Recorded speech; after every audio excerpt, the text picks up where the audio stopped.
All right. Welcome, guys, to our second episode of our coaches webinar with Game Changer Athletes. First of all, I just want to say thank you, and we are blown away by the amount of people that are registered for this event. So thank you guys for taking the time to be with us on a Friday night while you're hanging out at home. Hopefully, we can pump out some great content for you guys from our panelists here tonight. Um, I am Jake Worrell. I'm the Executive Director of Game Changer Athletes. My colleague here, Nolan Brunworth, he is our Director of Development. And I am pleased to announce our three panelists, Bobby Warnes, Tina Buckharth, and Greg Schoenberg. I'll give a little background on him. Bobby, we'll start with Bobby Warnes, Big Bobby B. I've known Bobby for a couple of years now. Met him his senior year at Arkansas. Bobby graduated from Arkansas, played a couple of years professionally in baseball, coached with the Phillies in the minor leagues, and is now an assistant baseball coach back at Arkansas. Tina is actually one of our board members for Game Changer Athletes, so big shout out to Tina. And she's the director of operations for a baseball and softball club in Illinois called the Tribe, and she's repping the Tribe Academy shirt right there. So, and Greg Schoenberg, I've known Greg for a while now. We went to high school together at Westminster Christian Academy. He was a grade above me. Greg played football, as you can see in the background. He's got his football pictures. Had a great career at Washburn. So thank you guys for being here on a Friday night. So before we get into our questions here, I wanted to go through a couple things. This is recorded, so we will have the recording available this weekend or early next week. It'll be up on our social media pages. If you would like it sent to you personally, just go ahead and say something in the chat. Maybe put your email down, and we'll be sure to get you that recording as well. So next, we'd love to hear from you. So if you guys have any questions after we get through our questions we have set here for our panelists, if we have enough time at the end, we will make sure to take some of your guys' questions and answer them. If we don't get to them, I will email Bobby, Greg, and Tina the questions, and they'll be able to get you an answer back, and we'll get those questions back to you as soon as possible. So next, if you are on Facebook, Instagram, or Twitter, we'd love for you to follow, like on our social media pages to help grow our brand. That would be greatly appreciated. So Tina, Bobby, Greg, how are you guys doing? Let's give a little welcome and how you guys are doing and where you're at. Let's go ahead and start with you, Greg. I'm doing well. I'm in St. Louis right now. We're in the middle. Well, it feels like the middle end of this this strange football season right now, just with starting late. And we've got a couple games under our belt, and then we're heading into our last one tomorrow. So that's kind of where we're at right now. Everything's going pretty well. Guys are learning and getting better each week. So that's what's important. That's what we're asking for. So awesome. Yeah. Great. Tina, what about you?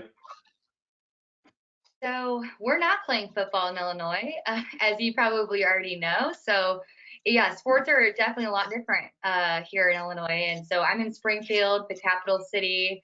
And I would say it's a little different across the state, kind of what's being allowed, what's not. We are playing travel baseball and softball, which is great. A lot of our kids that we work with are still playing tournaments every weekend. Unfortunately, our junior high season was cut short. They weren't allowed to play past regionals. We had quite a few kids that really, I think, had a chance to go to state this year. So it's a little bit unfortunate, I think, that they didn't have that opportunity.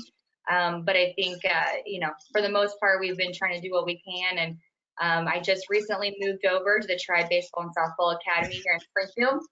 And it's part of the Wahoo's softball organization. It's been an awesome transition for me. I had actually run my own baseball and softball academy for several years. And after having a baby last year and taking on a new role at my company. It just it made sense for me to go in partnership with another larger organization in town. So it's been a good fit, and it's been an exciting move for me overall. And I think we're able to kind of contribute in a larger way in our area. So it's exciting.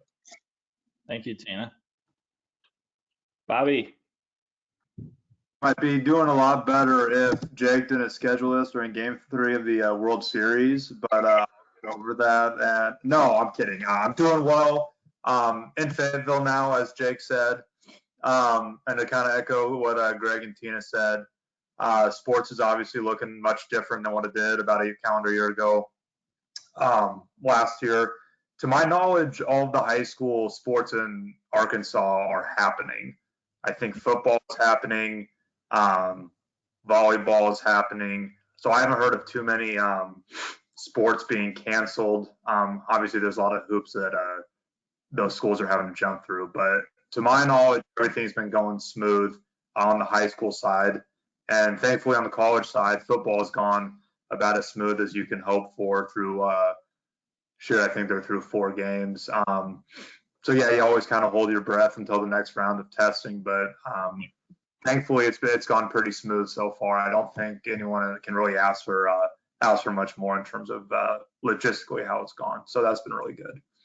Awesome. Great. Thank you guys for being here. Let's go ahead and jump into our questions here.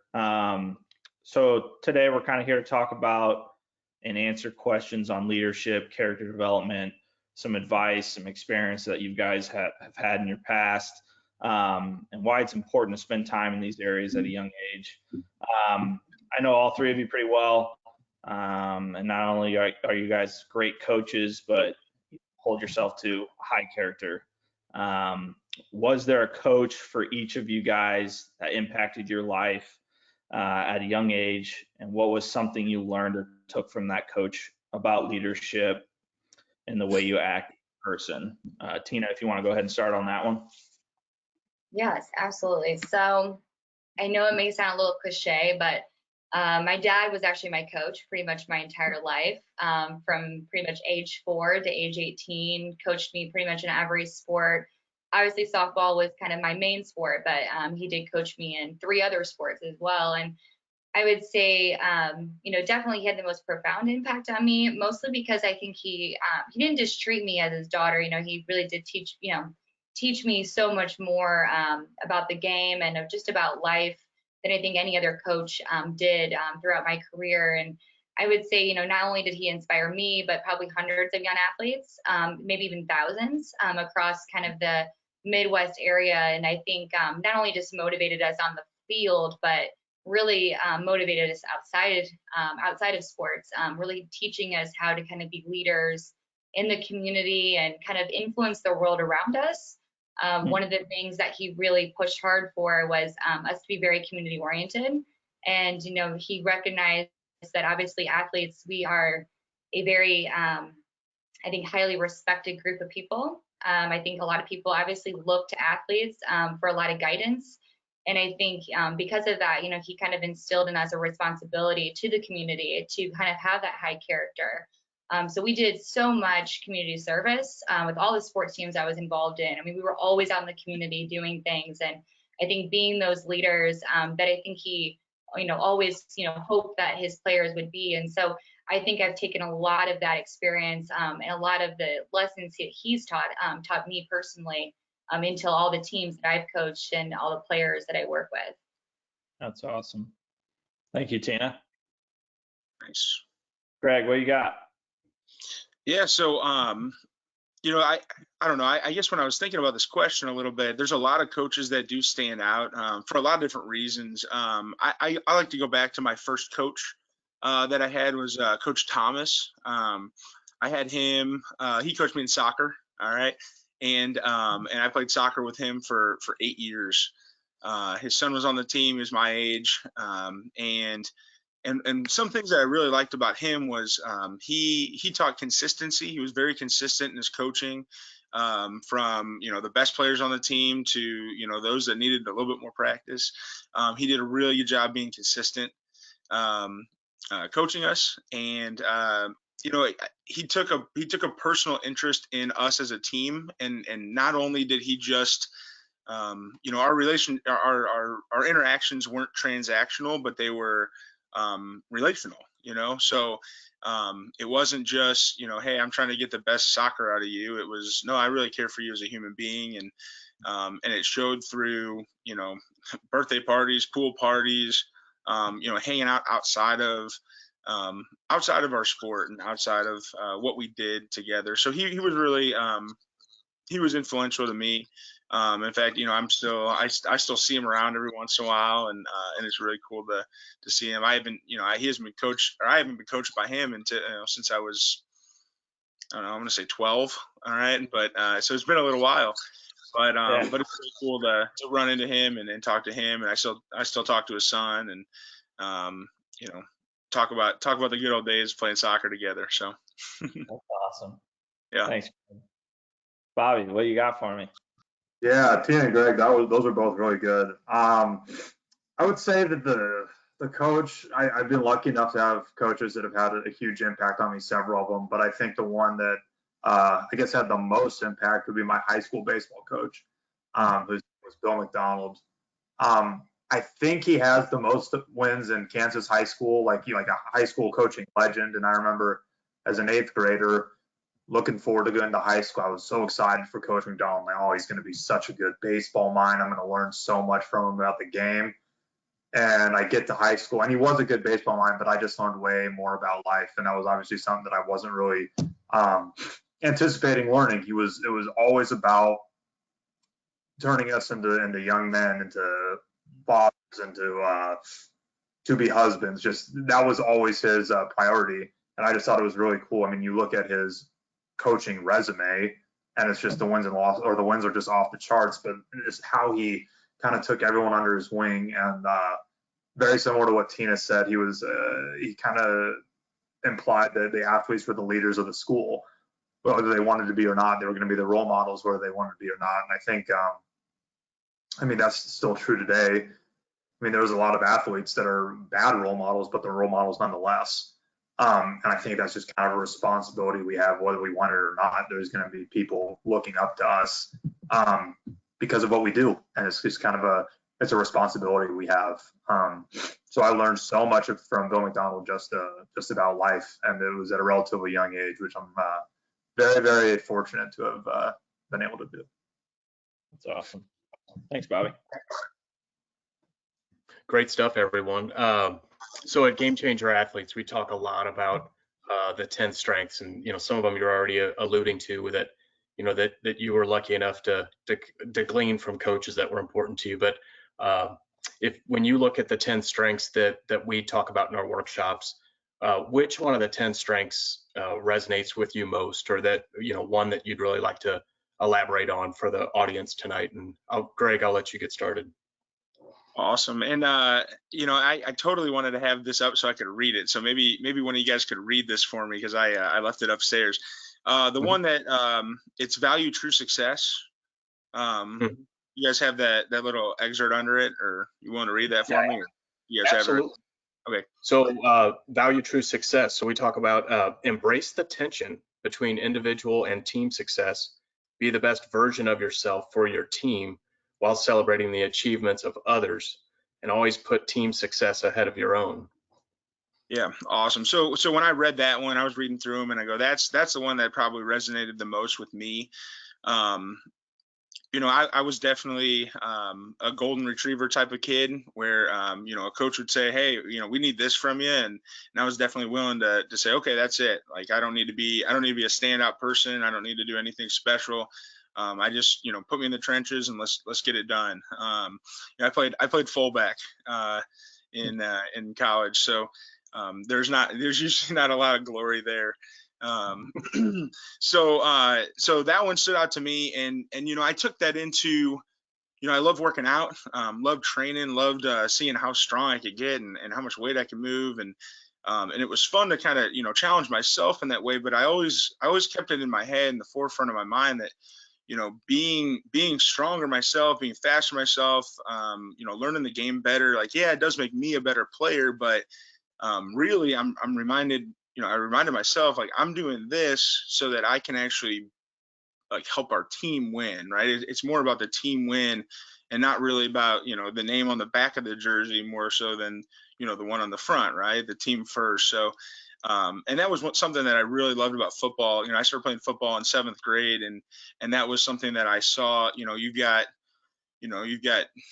offensive linemen all the way down to receivers and everyone with different skill sets, and it just takes all 11 on the field working together to move towards one common goal. And that was something that value the team success, or value true success. Wasn't necessarily about my stats, but it was about the team success, team stats and walking out together. So that was one that stood out to me for sure. Excellent. Thanks, Greg. Yeah. Bobby. All righty. So the one that stuck out the most to me was the build relationships. And the little excerpt from that is intentionally invest in your relationships with teammates and coaches. So I guess why that stuck out to me is, everyone on this call, obviously sports in one way or another is just such a big part of our lives, or was such a big part of our lives. And myself include, or definitely myself, kind of did all about the game versus what the game was kind of a tool for. And the older I got, I realized, for me, baseball, that's just an avenue for other things in life. And, I got to play baseball for a long time, but I'm done now. I'm not playing anymore, but the relationships I've built through playing baseball are hopefully going to last the rest of my life. I'm just thinking about, to my wedding day, every single guy that was up on the altar with me, I met through sports. And that's very, very cool. So I just think to put it as simply as possible, the game that you play is if you're really, really good, you're going to play in college. If you're outstanding, you're going to play professionally. But no matter how good you are, it's going to stop. The relationships you build along the way, those are going to last for a lifetime. So I think it's just investing in something like that that's going to last makes all the sense in the world to me. So that was the strength, or the 10 strengths of the athlete. The build relationship was definitely the pillar, I guess, that stuck out the most to me. Awesome. Thanks, Bobby. That's Tina. great. I would say, Bobby, I certainly, that resonated a lot with me as well. And I would say that, kind of speaking to your point, is every relationship that I've made throughout the years from sports has honestly helped me build my career, outside of sports. Every connection I've made has gotten to me to the place in my career that I want to be. It's so interesting how well connected and interconnected we all are through the game. And so, but I would say, honestly, when I looked at those 10 strengths, I would say really the one that really stood out to me in my own personal kind of journey was harnessing failure. And I would say that really resonated the most because I think just personally, I had to overcome so much adversity throughout my sports career. I was always battling injury. I had several surgeries. It was just always, it was always a battle, and nothing ever really came easy. I would say, and I'm sure my dad would probably say the same, is I was never probably the most gifted athlete on the field. And I think because of that, I always knew I had to work 10 times harder than anybody else. And I knew that failure was going to, come along with success. And that I had to use that failure to continue to build, to continue to kind of, I think, light that fire under me, to keep that, determination and that work ethic strong. And so this is something that we talk a lot about with my athletes, and I talk a lot about in my lessons, is I think a lot of times kids, especially youth athletes, we think of failure as something that's really negative. And then a lot of times we think that this is, you have one bad game, one bad at bat, one bad outing, and it's like my career feels like it's going down, the tank. And I think that's something that we gotta have to change that conversation. We gotta really alter the way that we think about failure, because it's ruining so many kids, I think, sports experience. And I think the emphasis on success and the emphasis on not failing is actually preventing kids from reaching their, capacity and reaching their potential. And so we talk about this all the time. It's like, how do we use failure as a foundation to build success? How do we learn from that failure? What kind of life lessons can we take from that? And I mean, I think we all can agree that, the lessons that we learned from playing sports and the failure we've had there, I mean, definitely served as a great foundation in our lives and in the careers that we had down the road. And learning how to overcome that adversity is absolutely critical to success in life in general. So I would say that probably was the biggest life lesson that I've taken with me over the years. Awesome. Great answers from all three of you. Thank you so much. So next question, we've all played at many different levels, whether that's, high school, college, professionally. But in your mind, what does it mean to be a great teammate and or a great coach? And Bobby, we'll start with you on that one. Ooh, that's a loaded question. Right. I think it goes back to, and I mean, we're kind of going to be echoing what we've already said, but it's so much about just like the person-to-person relationship. So to me, being a great teammate is just kind of doing the little things for the team and a lot of off the field stuff, man. Like that's what resonates with me. I think back to people I played with in the past. Like I know if they were a great teammate. I don't know what their batting average was. I don't really remember how good they were on the field. I don't really care. That stuff's very superficial, I guess. But I mean, how you were as a teammate, that stuff sticks with you, and that's real. And you'd really hate to not have a relationship with somebody because you weren't a good teammate or because you didn't treat them right. Because I promise you, how you played on the field, that's not nobody cares down the road. So I just think in terms of being a great teammate, and it obviously goes back to being a great coach, is just how are you treating the people just almost as if like the game doesn't exist. Awesome.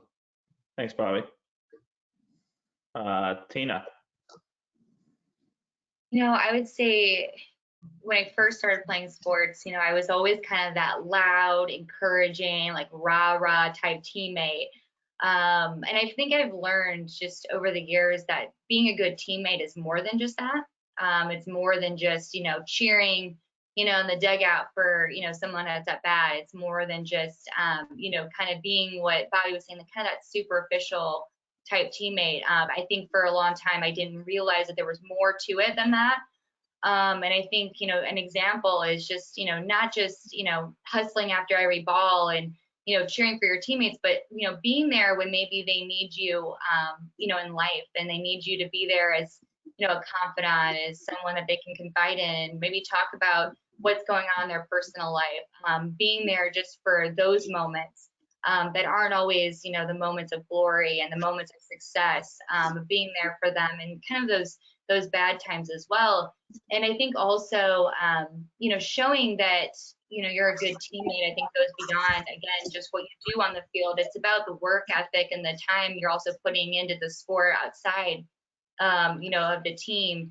I think that's, one of the hardest things for a lot of players to understand is that when they're not putting in the practice, they're not putting in the time to make themselves better, not investing that little extra effort, that's hurting the team as a whole. And so investing in yourself as well, I think is being a good teammate, giving the best of yourself on and off the field. And then also setting that example in the classroom. I think that a lot of kids forget that, is that, when you can be a leader in the classroom and you're, succeeding in school and succeeding in grades, that's also setting a good example and being a good teammate, especially when you get to that college level. When, as a team, your team GPA matters. I think that goes hand in hand with being a good teammate. It's like, hey, I'm going to keep my GPA up because that does influence kind of the team morale, and it influences, the way that people perceive your team. And then I think as a coach, to be a great coach, I think you have to think kind of outside the scoreboard. So often we see, youth coaches that, they just care so much about that win-loss column, and they care about that scoreboard so much and the trophies and the medals, and they kind of forget about investing in people and investing in the athletes and kind of reminding themselves, why they're there, kind of using their platform, that leadership platform, to teach these kids so much more about life than they do about sports, and kind of using that platform as a positive thing. And As we all know, so few kids ever go on to play, any sport at the college or professional level. So I think we have to realize, like, hey, like, what are we teaching these kids that they can actually take with them down the road? Because we know so few of them are actually going to play at that highest level. So what are they going to take from this? And what are they going to glean from this experience? And so I think as a coach, that's something that I always try to strive for, is like, I want to teach them more than just the sport. Yeah, that's great. Thank you. Great answers. Are you guys sure I need to follow that up, or is it all right if I just pass? No, those are great answers. Those are great answers. Several things were popping up into my head when Tina, when you were talking there about competitors on the field should be competitors off the field too, right? I mean, there's ways that you can compete elsewhere, and the classroom is a great way to compete and challenge each other and make each other better. So. The thing that came to my mind was, a great teammate and coach. This kind of goes hand in hand, I feel like. But a great teammate is, in my mind, is somebody that makes everyone around them play better, right? And that can happen on the field. That can happen in the classroom. That can happen in your personal life. You surround yourself with, you take the 5 people that you're closest to, and you look at their gifts and then their flaws, and you're probably most like those 5 people, right? So, I look at that and I go, I wanted, whenever I played, I wanted to make, I wanted the dirty jobs, the jobs that nobody wanted, right? On football, in a football team, you think about, the star quarterback, you think about the running back, the receiver, you think about a star linebacker. I was like, put me on special teams and put me somewhere that nobody wants to play, right? That was kind of my thing, because I was like, if I can make that job better, it's gonna probably help the team out, right? And then man, my mind, like I said, my mind was going all over the place when you guys were talking, because you guys are hitting so many good points. Yeah, to be just to be the best teammate is in my mind is just to make people make everyone around you play better, right? That was kind of my takeaway on that. So, and you guys did such a good job of answering that. I feel like you guys took it. You guys ran with it. It was great. That was great. I like that, Greg. Thank you. Oh, thanks, guys. Yeah, it's always tough to go last, right? And I'm making notes. I'm laughing because we're recording this, yet I'm writing all these notes because I want to go back to something that Tina said that I think is important for parents to hear. Tina, you talked about early on, you felt the importance of being the vocal, the rah-rah leader on the team. And I've seen parents who are almost concerned with a young athlete that, my child's not as vocal as, or my athlete's not as vocal as some of the other kids on the team. And are you sure they're being a leader? I mean, I'm worried about their leadership skills because I just don't hear them say much. And it's so important to realize that there's different types of leadership, right? And within any team dynamic, I mean, you've got some introverts that you may never hear raise their voice, but they are behind the scenes talking to their teammates about a lot of things, right? And they're feeding information. It could be a kid that's injured on the sidelines in football, and you have no idea how much intel he's given back to the whole coaching squad about his or her observations on the field. So yeah, it's just something that kind of resonates with what you said, that there's different types of leaders, and they're introverts and extroverts. So we'll move to the next question, which is one that I really like. So time management is important for any human, but super important for an athlete, especially if you get to an elite level, trying to manage your time. So I'm curious, outside of development and training, batting cage, weight room, all those things you do for your sport, what's one thing you would encourage an athlete to invest their personal time in outside the lines? Tina, you want to start with that one?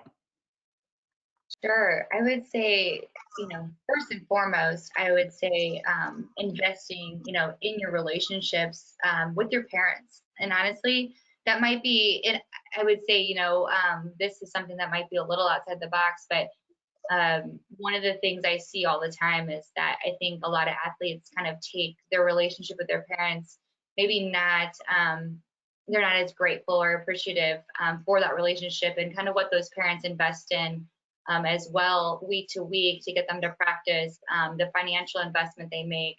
And so I think, that's something that I learned probably a little bit later in life, maybe post high school, college, is when I really recognized that I needed to really invest my time in that relationship with my parents, and kind of showing that appreciation for all the time they spent with me on and off the field, and how much they really contributed to my sports career.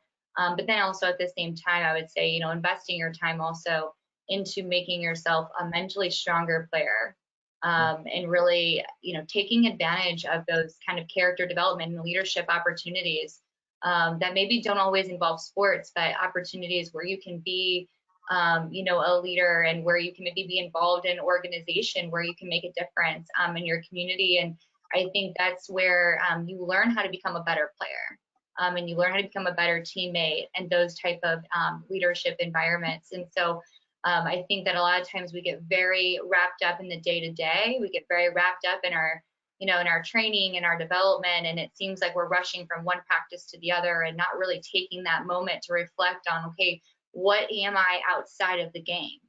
How do I define myself outside of the game?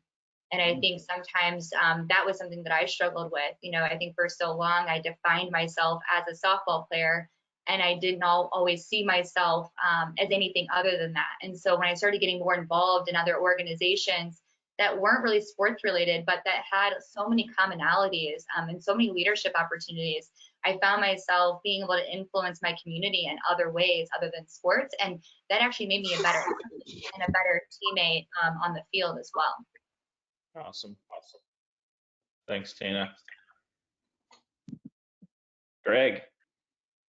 Yeah, I mean, Tina nailed it. That was the first thing that came up right into my head is relationships, relationships with others, challenging each other off the field, building those relationships. There was,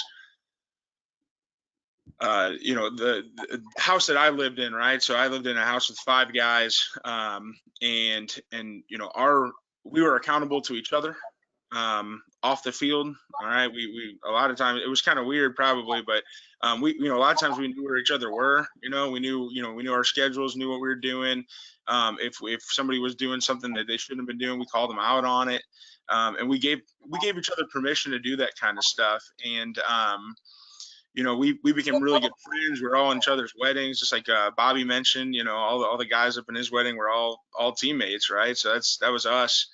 And then, out of that group, out of all 5 of us, I mean, 4 of us became all Americans, our senior year. And that's something that's not a fluke, that's not a fluke that something like that would happen. But that we decided to kind of, come together, build this relationship. We had this relationship on the field, and we were willing to give it up for each other on the field, but off the field, I knew that those guys, had my back. Those guys had my back. We trusted each other, and we were willing to do that for each other. So, relationship. If you don't have a relationship with somebody, it's hard to do that. You really can't. If I don't have a relationship or a strong bond to my team, if I want to miss a practice or I'm a little banged up, it's easier to do that if I don't have that bond of like, hey, I don't want to let these guys down. They rely on me, and I rely on them, and I want to be there for them. So, relationship is a big part of it. And then same, that goes the same for coaches, right? I know that if a coach is pouring himself into our game plan for the week or into our athletes, that inspires me to say, hey, you know what? He's working this hard. I need to work this hard. I need to match it. And he's going to push me to be better, and I'm going to be better. I'm going to push him to be better, right? So, relationship is a big part of it. So, yeah, Tina, you nailed it. Awesome. Bobby. All right, so going last is not as much fun as going first, as Greg mentioned on the last. So me reading this question at first, it was, investing time in relationships, 100% would be my A1, which both of you crushed. So I think I'm going to take it in a different direction. I think something that's very important to invest in, and if there's any athletes listening to this, they're probably not going to be thrilled to hear, but like education, like the classroom. I think is very, very important. And I know they probably hear that all the time and they're sick of hearing it from mom and dad, whoever. I remember, growing up, it was always like, well, for your plan B, like you really have to have good, like your schoolwork in order. For your plan P, when if your plan A doesn't work out, it's very important to have it all locked in on the classroom. But the older I get and looking at it now, I think you need that for your plan A. I think your grades and how you handle your business in the classroom, I mean, that's absolutely necessary for your plan A. There's a lot more scholarship money out there academically than there is athletically. I know, and I don't know how it works for baseball, or not for baseball, but for other sports, but just to speak on how it works on the college side for baseball. If you're a high school kid that has a chance to be drafted professionally and your grades aren't good, they will 100% use it against you and it will cost you money. And if you are a kid that is trying to get into college and your grades aren't good, that's going to end up costing your parents money, especially in baseball. That's not a full-ride sport. They can't dip into the well anymore. You're kind of on your own. So I think, and again, like I know when I was in high school, I would hate to hear it. Like, yeah, I get how important school is, but I didn't. Like, you don't need your grades to be in order for your plan B. You need it for your plan A. So that'd be something I think is tremendously important to invest in. Is A1 relationships with both Greg and Tina crushed, but your education, your schoolwork is of the utmost importance. Awesome. Fantastic answers. Thank you. So all three of you are obviously at an age where you're coaching now. You're out of the game, you're coaching. Coached at a variety of different levels. Again, high school, college, some professionally.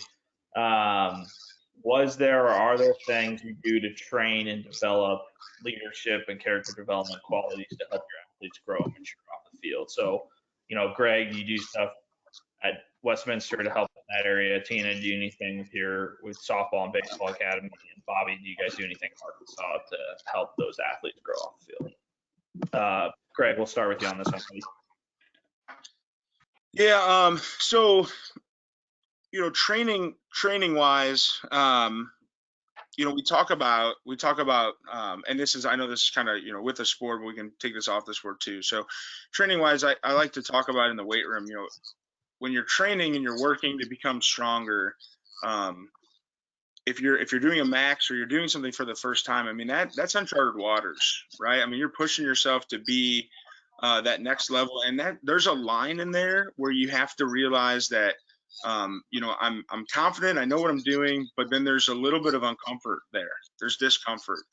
And what I try to do is I try to teach our athletes how to become comfortable with the uncomfortable, right? With a little bit of the uncomfortable there.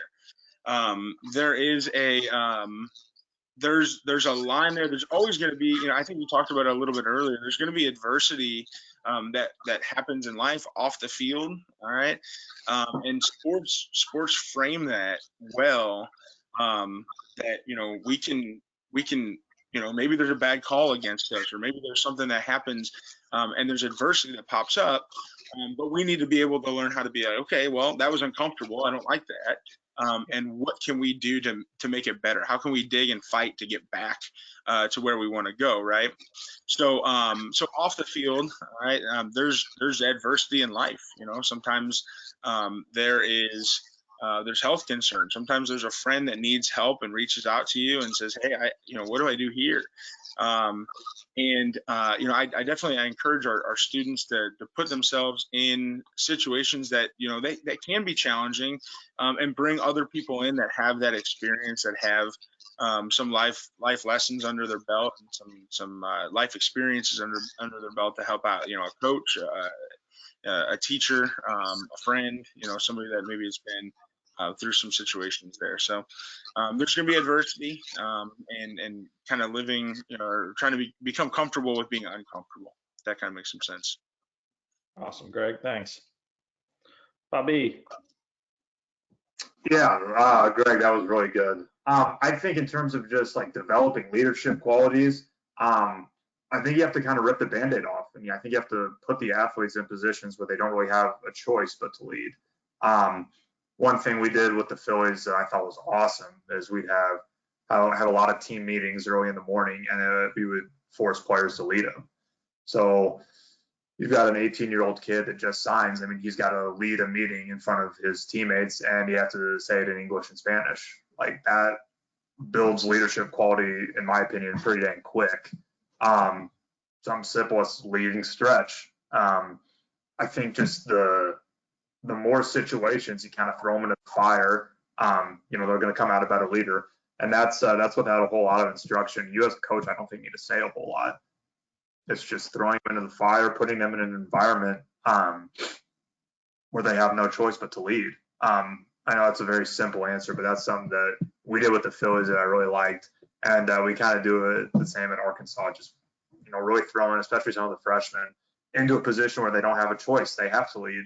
And the more they do that, they kind of get comfortable with it and kind of look up and they're a leader. And it's pretty neat.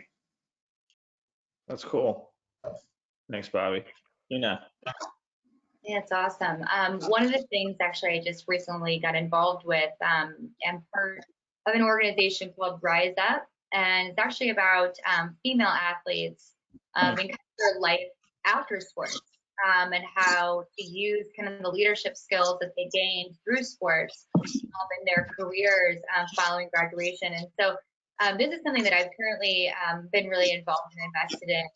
I think it's something that is very relatable, I think, to the experience that I had, post-college. I think, for all of us, when life, changes so drastically, when we go from playing sports every day to now being in the real world and going to a job every day and learning how to transition from that athlete life to this adult life. It's a really tough transition for a lot of us.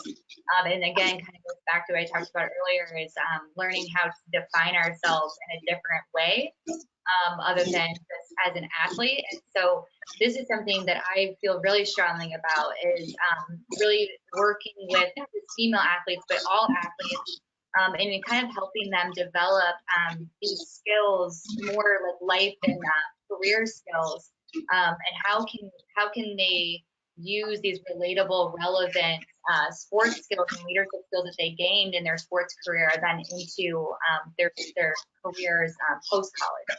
And so this is something I've been very invested in.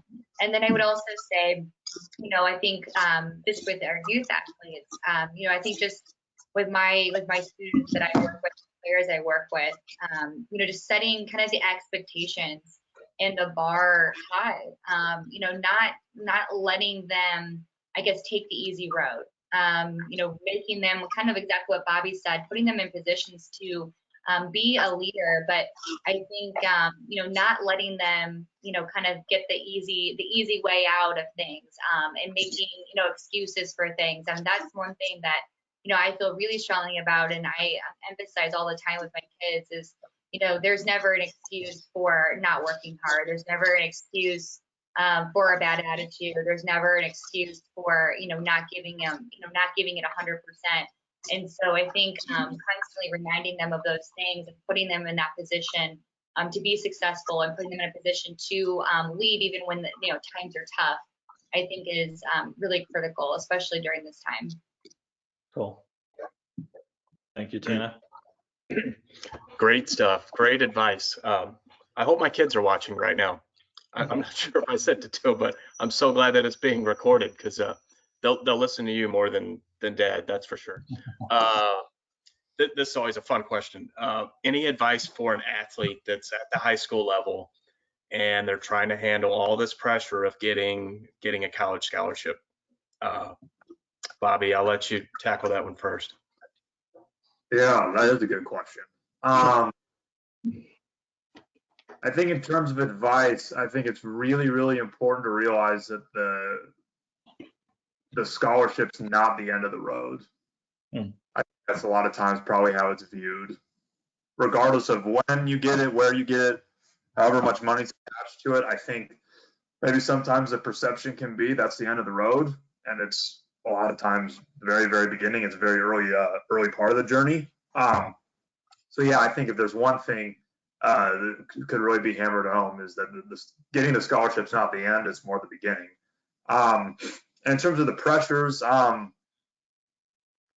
think along your recruiting process, you're going to get a lot of honest feedback, but that doesn't necessarily mean it's right feedback or accurate feedback. It is very, very hard to evaluate athletes and try to, put them into a tier. Definitely in baseball, and I'd assume it's the same in softball and football. It is very, very hard to tier athletes and to evaluate them. So there are going to be people that say something about you that you're not going to like and not going to agree with. And you could very well be right as the athlete. They could be wrong on you. And so I think it's very important not to put too much stock in an evaluator's opinion of you. I think those are the two things and I know it can get it's very easy to get caught up in the social media, the 4-picture collage action. Like I get that's a huge thing. But I mean, that's not the end of it. Like the scholarship is the very, very beginning. And evaluators are going to give you their honest feedback, but that doesn't mean it's right. Evaluators, myself included, I'm going to be wrong on kids all the time. This whole recruiting period, especially now when we can't watch kids in person, we have to try to make decisions over video, like even more so. I don't think you should put a whole lot of stock into what people think of you, So those would be the two things I would say. Advice one. Excellent. Thanks, Bobby. What are your thoughts, Tina? No, I would say I echo so much of what Bobby said. I think that, for a lot of my career, I think there were a lot of coaches and a lot of people who evaluated my talent and never thought that I could play at the college level. So I do think trying to, stay focused on the process of getting better every day. Not, again, worrying about, scholarship being the end game. And so many kids go into sports with that being the end game result. Like that's their intention, is like, I'm playing this sport because I want to get a college scholarship, or the parents are pushing them that direction because they want them to get a college scholarship. And I think we have to get back to realizing like why we decided to play the sport to begin with. And I think we have to also realize, like, you shouldn't have to work hard to find scholarships. Scholarships will find you because you're working hard. And I think that's something that, hopefully that really resonates with a lot of athletes that are in this position. I think that was something I really focused on is, I wanted just to work the hardest they possibly could every single day. And I knew that talent was going to get seen by somebody. And I knew that there was going to be a place for me at the college level. I didn't know what level that would be at, but I knew there was going to be a place for me because I knew that's how much I wanted it. I wanted it that bad that I would find a place. So I think for most athletes that are looking, to play at that college level and maybe get that college scholarship, is realize that there's a place for you somewhere. And that if you continue to work hard and really focus in on not just on the sport and perfecting, your skills and drills, but also really perfecting the way that you tackle school is really important. I actually had a really awesome conversation with a parent and a coach earlier today, actually this afternoon, and her daughter is now a sophomore in college, and now she has a 10-year-old that's going through kind of this whole competitive softball world. And one actually thing that we talked quite a bit about today was about college scholarships, and she had said, one thing that she did as a coach is really invested in her athletes, in her athletes school and their ACT scores, and she personally tutored her athletes to get them that extra 2 points on their ACT score, so they could get a couple extra $1,000 in academic scholarships. And she said, that became our focus on our team.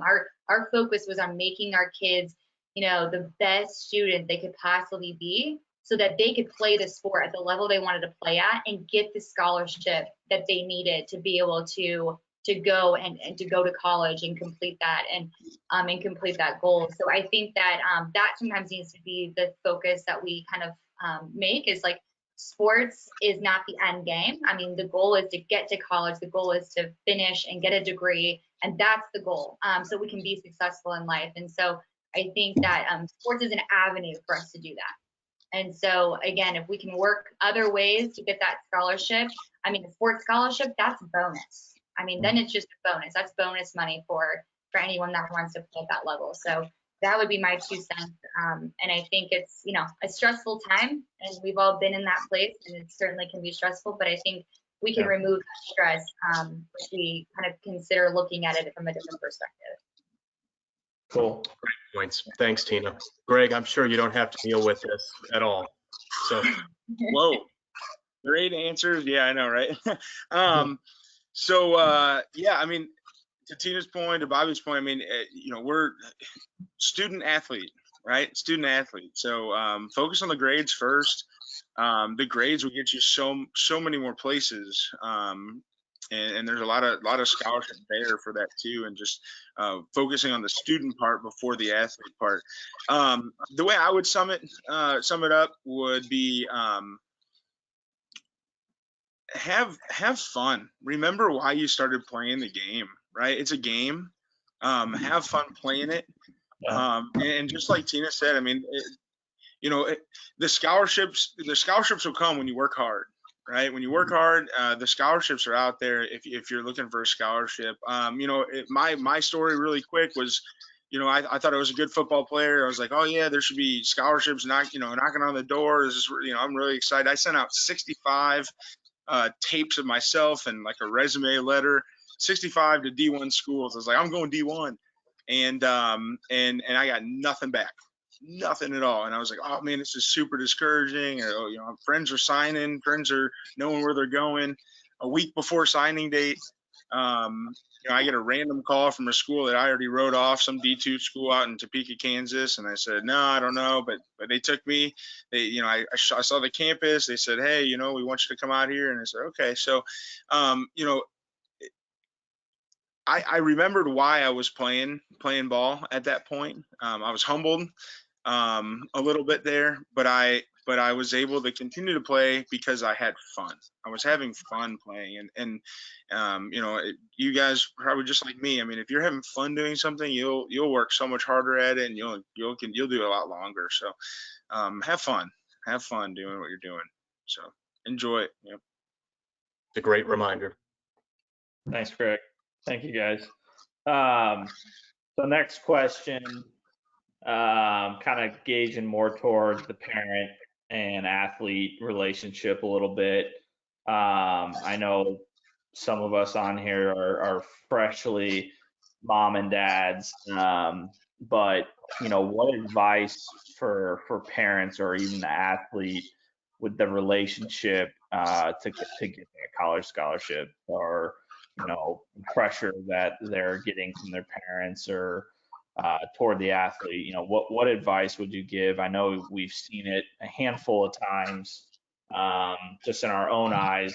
You know what that can look like as a negative way and a positive way. But in your guys' mind, what advice would you give as far as have a healthy relationship when it comes to that point? Can I go? Or am I You know, not supposed to go Greg, first? Greg, we'll flip it around. Go ahead, Greg. We'll go first on that one. All right. Thank you. Yeah. Mine's short and sweet. All right. right. You know, I would encourage parents to enjoy watching your students play. Enjoy watching them play. And if they want to play at that next level, I mean, let them, you know, let it kind of work itself out. Encourage them to work hard. All right. And enjoy the time of their life, right? Enjoy that time.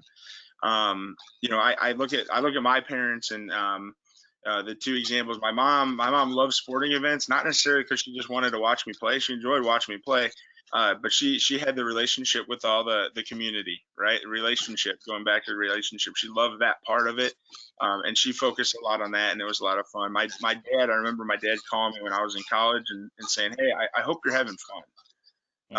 And it was such a weird thing that he called me to tell me that. Like, he was like, "Hey, I'm really hoping that you're having fun, and if you're not having fun, you know, I want you to have fun." And that was a reset to me. It was something as simple as something just like that, but it really took a lot of pressure off of, you know, I wasn't worried about my mom breathing down my neck about me making certain plays or this and that, or my dad emailing my coach because of some call or not using me the right way. I mean, it was, they legitimately enjoyed the entire experience, and that took a completely different weight that I didn't even know I could have had on my shoulders. It took it away. And it really did let me have fun playing. So that would be my encouragement for parents during this time.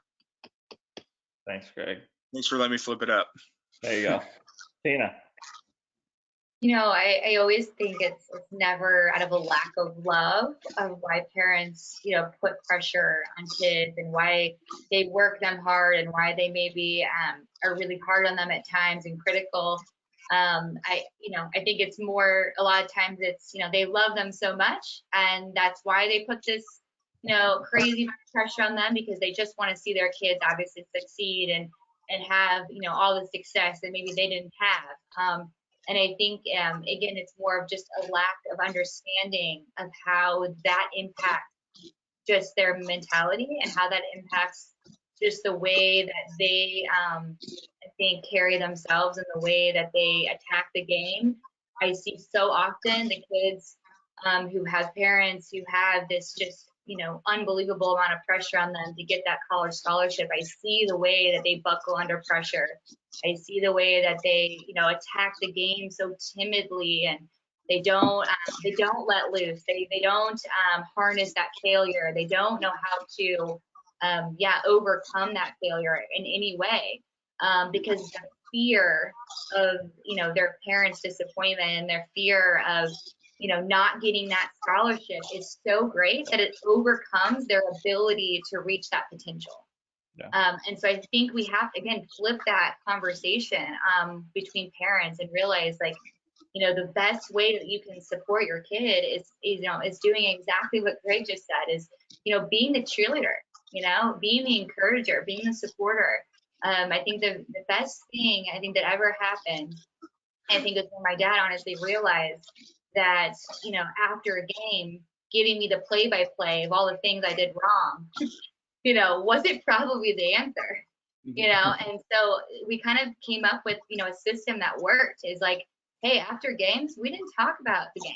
We didn't talk about, softball. We talked about something else. We talked about something funny. We talked about, win or lose, how great or how bad I played. It was like those windshield talks post game. That was something that I think we treasure to this day, because it wasn't critical. It wasn't something that was focused on scholarships. It wasn't focused on wins and losses. And I think that was the biggest reason, I had success. That was the reason that I was aggressive. That was the reason I was, I attacked the game in the way I did. And so I think that that's one thing I really encourage all parents to be focused on, is the best way for your kid to get a college scholarship is to take the pressure off of them.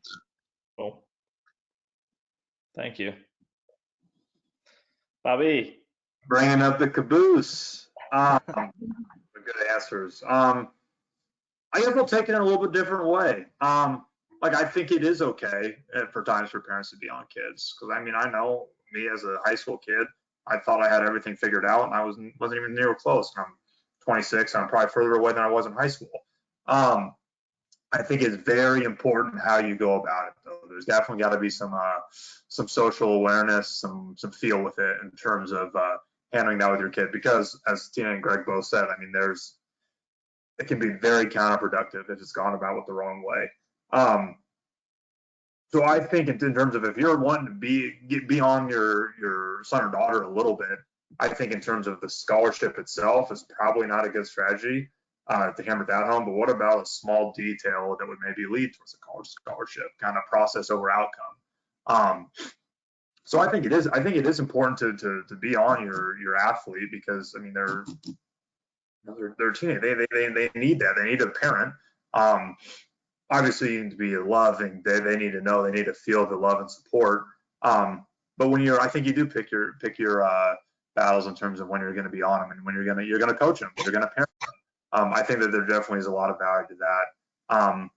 But maybe it's over the small details versus the big overarching scholarship kind of looming over everyone's head. Maybe if you're on them over the attacking the small details, I think that could definitely go a long way. Awesome. Excellent. Thanks, Hey, everyone. Nolan, let's skip that next question because they kind of answered some of it. Bingo. Yeah, you read my mind there, partner. Love Call a slight audible, but an obvious one.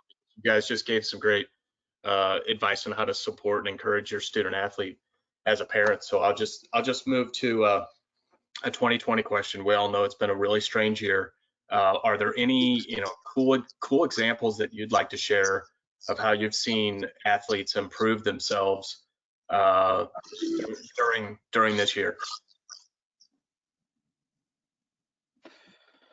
Let's go with, we'll have Bobby start this one. All righty.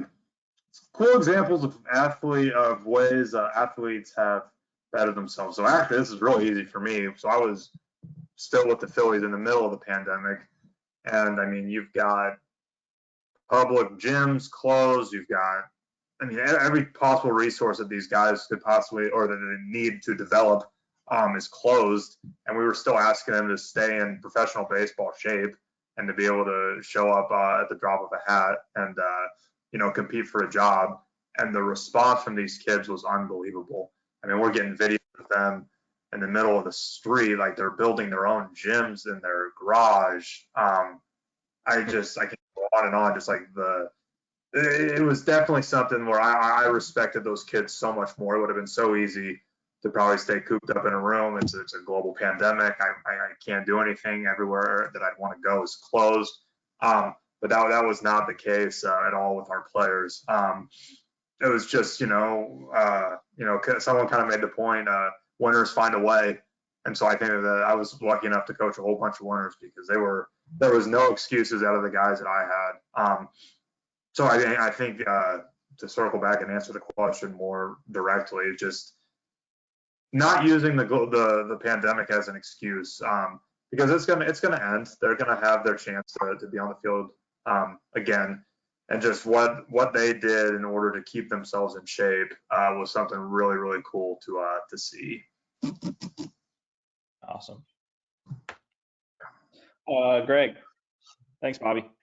Yeah, thanks, Bobby. That's a good example. We had some similar things. So at Westminster, I'm the strength and conditioning coach. So I got to do all kinds of different workouts in my son's nursery and record them and then put them up on YouTube. And I'm like, hey, you can do all kinds of movements at home, doing this and doing that, and there's all kinds of stuff there. So we got to do that, and then there were ways that kids could check in and be like, yeah, I got this much done, Coach Schoenberg, and this and that. So that was really cool. That was really encouraging to see the number of kids that took the pandemic and said, you know what, instead of, like you were saying, instead of sitting around at home, I want to find a way to be active. I can be outside. There's nice weather. I can be in my backyard and I can run sprints up and down the street and different things like that. So, and I guess what my mind went to from that is keeping your mind focused on where you're going, right? So like I always like to kind of, when we do something, begin with the end in mind. Like, where do we want to end? Where do we want to end? And what kind of little steps do you want to do to get there? So, like you said, I mean, this stuff's going to calm down sooner or later, and we're gonna be able to return back to our sports and be able to get back on the field and play. And we need to be ready. We should be ready for that, right? Train for that, and don't forget, what we're training for and what we're trying to do, and prepare ourselves. So, my thing was just, begin with the end in mind and know where you're trying to go to work to get there. Awesome. Tina. I would say, the one thing that really resonated with me the most during the pandemic in terms of work ethic, I had a 10-year-old student that sent me a calendar, a handwritten calendar that she came up with for the whole month of March when this first hit. And every day she had something on there about how she was going to become a better softball player. And it was, every day she had something mapped out. And this is a 10-year-old. And she came up with this entirely on her own. Like her parents said she wasn't prompted. She said, because I'm at home and not at school, I have all this extra time now to focus in on softball. And so I think that really just like the highlight, honestly, of that first month of quarantine is getting that text message and seeing that this 10-year-old took it upon herself to come up with a routine to keep her active, to keep her focused. And so I've used that example, and I've shown a lot of my high school kids actually her calendar, and I said, this is why, this is why this girl's going to go on to be successful. Because at 10 years old, she has mindset. She gets it. And so I think that's something that I try to, reinforce is, and kind of to everyone else's point is, don't use it as an excuse. The kids that use it as an excuse are the ones that will fail. Yeah. And so I think, that's kind of my parting words is, use every opportunity you have, whether it seems, like a negative opportunity at first or a negative situation. Let's turn it into something that's positive and that's going to benefit you in the long run. Awesome.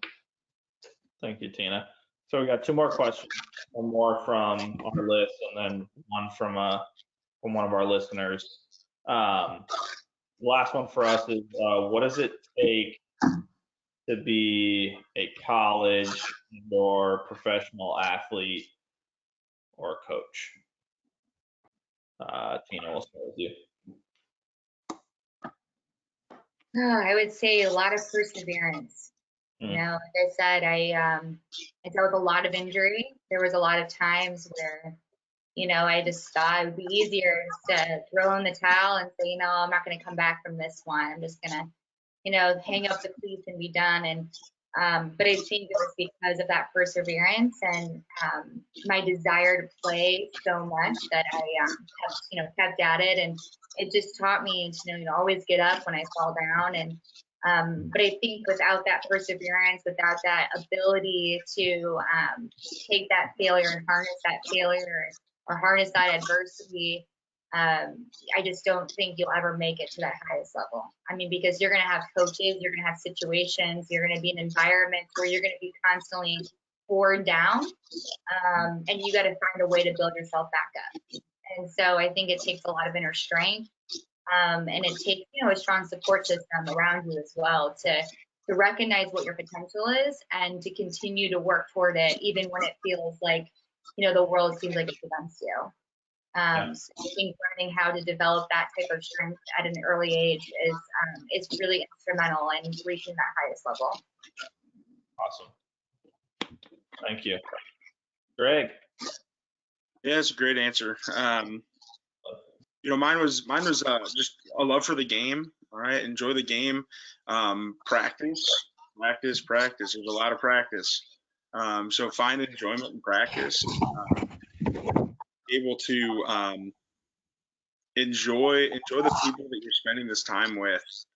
As teammates, right? Enjoy the time that you spend with your teammates, your friends, brothers, sisters, right? As coaches, enjoy the time with your coaches, all right? That makes you better, all right? And it makes it enjoyable, makes it fun. I'm fun focused, so you work harder when you're having fun. So yeah, thanks, Greg. Yep. Bobby. Yeah, I think, just to put it simply, is it takes sacrifice. If you want to play college or professional, you're probably not going to be able to do the things or have the life or the social life your friends have, and you just have to be okay with that. You have to want to do it that bad.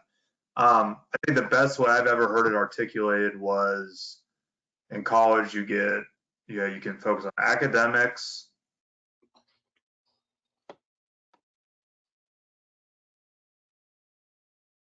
Did he freeze on us? Did. Yeah. I think he froze on us. Oh no. We'll send him a picture. Yeah, that's a good Not there, huh? He comes back. Yeah, I don't know if he will or not. We'll go to the next one here. We'll go to the last one. About sacrifice, right? I mean, that's a great dose of reality that, to make it to an elite level, you're not able to have the same life as your friends and peers, some of them. Mm-hmm. Yeah. Yeah, that's a good point. Yeah, Last- I actually have you guys ever seen that YouTube video? If you want to be successful as much as you want to breathe, Yeah. that it reminds me so much of that. I mean, just how much? I mean, you have to want it that much. Yep. Yep. Looks like he is offline. That's all good. All good. We'll go to the last one here. One of the questions from our listeners here says, can any of you guys share something in your one thing in your athletic development years that impacted how you played and then later how you coached? So was there like a turning point for you that impacted you the most while you were playing and then while you coached? I would say, so I tore my ACL my freshman year of college, and I think that was a turning point for me, for sure. I think there was a lot of self-doubt for quite a few months following that injury. It took me, I think, a full year before I really kind of got that confidence back, and was able to kind of attack the game in the same way I did before. And I think for a very long time, I think I placed blame for that situation on others, and instead of using the opportunity to make myself mentally and physically stronger, I kind of always wanted to push that on somebody else, and that situation should never have happened. And I didn't always look at it in a real positive way. And so I think the way that I have now taken that experience into my coaching career is, again, take all of those negative experiences and don't make an excuse. Don't place blame on anyone. Things happen. Obviously, when you play a game at a high level, injuries happen, incidents happen. A lot of them are outside of our control. So control the controllables, and I always say that there's really three main controllables in the game, and that is, your focus, your attitude, and your effort. And I think if you can focus in on those three things, you're going to be successful, and you're gonna find success. But I think if you allow those negative outcomes to control you and control the process, you're never going to get there. Yeah. Good answer. Thanks, I think that myself growing up, I look at a lot of the coaches that I had, and I think I was very blessed, very fortunate that that I had the coaches I had, because they were very understanding and they were very focused on teaching. And I, you get into coaching. A lot of times you get into coaching a couple of different reasons, right? You get into coaching because maybe there was a bad experience and you're like, hey, I don't want to be that coach, right? Like I'm gonna do better than that coach. Or you had a very good coach and you're like, man, I want to do what that coach did for me, for other people, right? And I probably fall more in that category of, I had really good coaches growing up before Westminster, at Westminster, and in college, and they taught me a lot of things. They were very respected by me. Even today, if any of my coaches called me, I'm that thing's ringing one time and I'm answering it, like, yeah, what can I do? What can I help you with? That kind of respect for these guys, and just it meant a lot to me, the way that they poured and invested into me, and the way that I felt that as an athlete, as a student athlete. It was really important to me to say, man, I want to be able to give that to somebody else, to give that to other kids. So that's why those would be my experiences and why I'm coaching and pouring into the kids. Awesome. Thank you. Nolan, you got anything? No, great stuff. And thanks to our audience for joining us. Hopefully you got one or in my case, like 17 different awesome things out of it. I'm still taking notes. And Jake will make sure that this is pushed through our social media outlets, and would love for you to share it with all of your fellow coaches and parents and athletes. But thanks again to Bobby and Tina and Greg Awesome stuff from a wide variety of perspectives, all things we can use to grow and develop. So I just feel grateful. Thank you. Yes, thank you guys. And that Bobby texted me saying his computer died and he did not have his charger. So good night to Bobby. But that wraps up episode 2 of our coaches webinar. Thanks to Bobby, Greg, and Tina for coming out and spending some time, and thanks to our audience listening. Thank you, guys. Thanks for having me. Thanks. Have a great weekend, everyone. Thank Alrighty. you. Likewise.